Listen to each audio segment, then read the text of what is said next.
Ensuite, nous nous déplacerons à la stèle du souvenir pour y rendre un hommage aux mitraillés du Beecherland, au nombre de 9 à avoir perdu leur vie.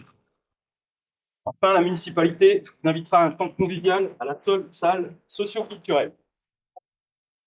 Nous allons commencer par procéder à la levée des couleurs. Pour l'ensemble, à mon commandement, garde à vous! Pour les couleurs, envoyez!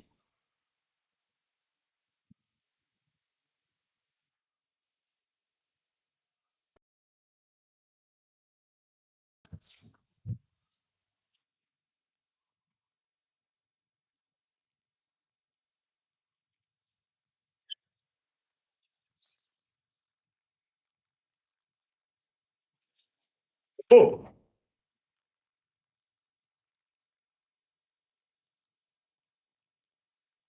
Procédez à présent à la lecture du message du ministre de l'Intérieur.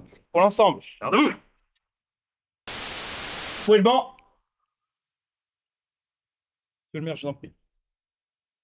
Mesdames et messieurs, c'est dans ma fonction de président de l'UNC, section Faits étrangers Aviron, que je vous cite le présent message.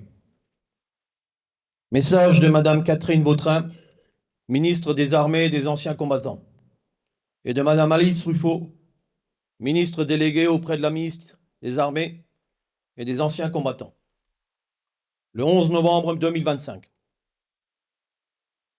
Le 11 novembre, la France écoute battre son cœur. Elle se recueille devant les noms de ceux qui ont donné leur vie pour que nous vivions libres. Elle se rassemble pour commémorer la victoire et célébrer la paix.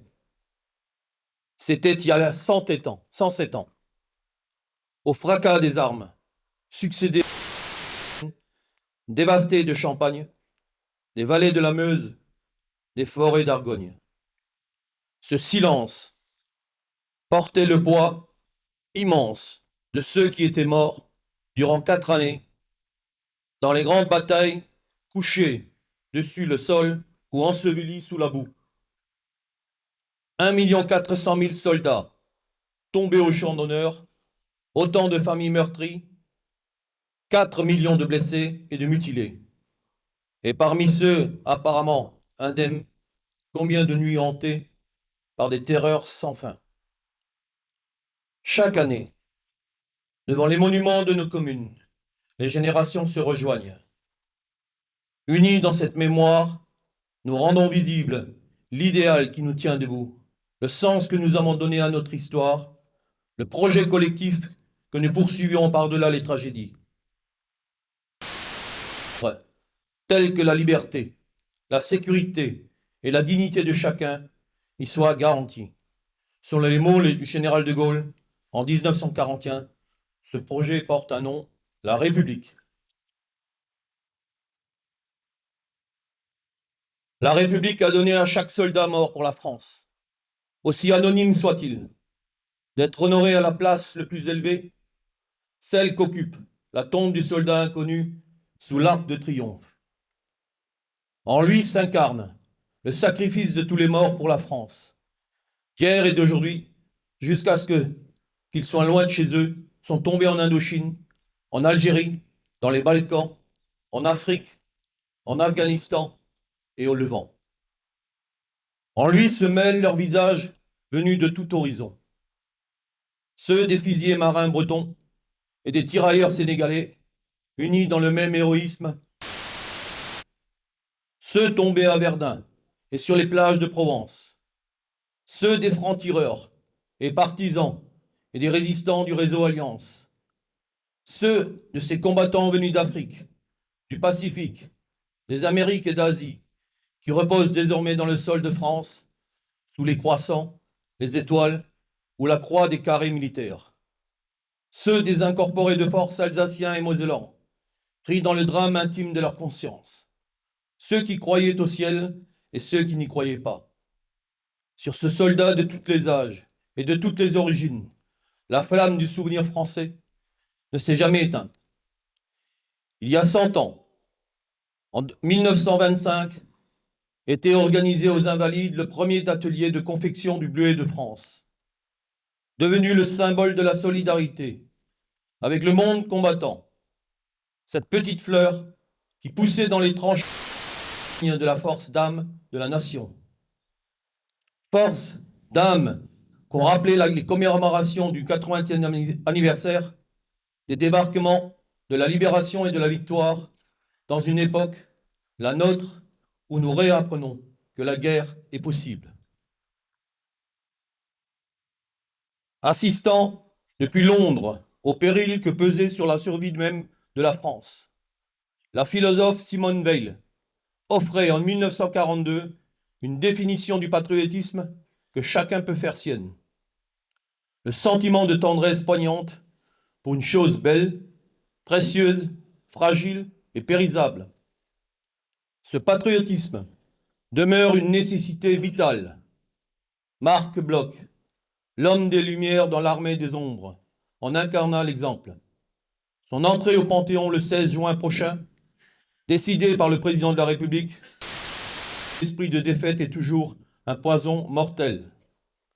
La flamme qui l'animait fut une invincible espérance. L'espérance de ceux qui ont décidé d'être forts pour protéger ce qui est juste.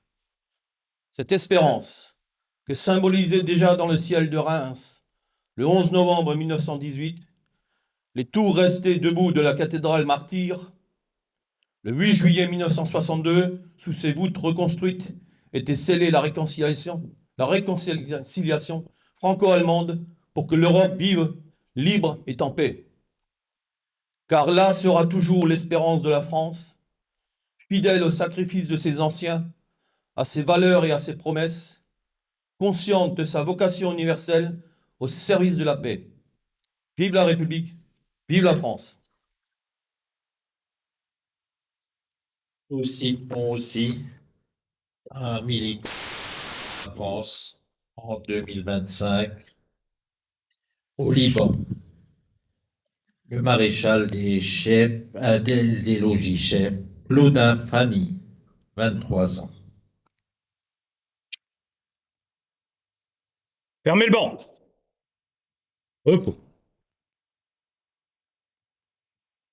Nous allons à présent rendre hommage aux morts par un dépôt de gerbe, par monsieur le maire, l'adjoint, représentant du conseil départemental et le souvenir de français. Garde-vous!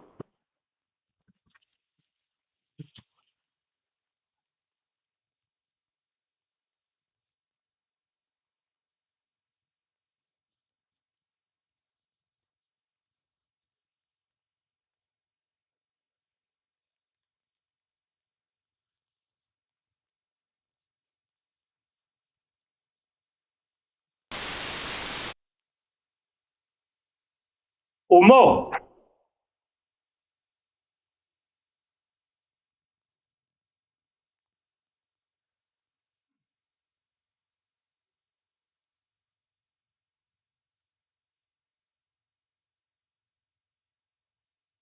Allons enfants de la patrie, le jour de gloire est arrivé.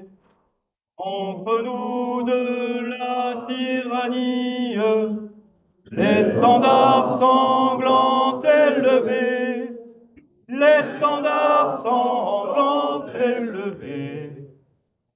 Entendez-vous dans nos campagnes mugir ces féroces soldats qui viennent jusque dans nos rangs, et nos fils et nos compagnes aux armes, citoyens, formez vos bataillons, marchons, marchons, qu'un sang impur de nos sillons. Repos.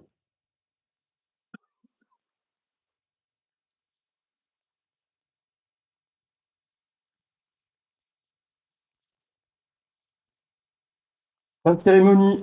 Au monument aux morts, nous allons à présent nous déplacer à la telle direction Fénétrange.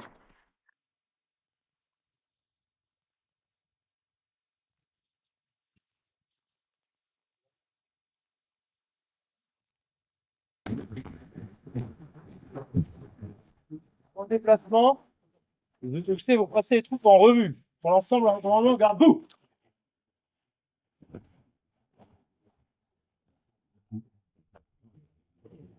Allez.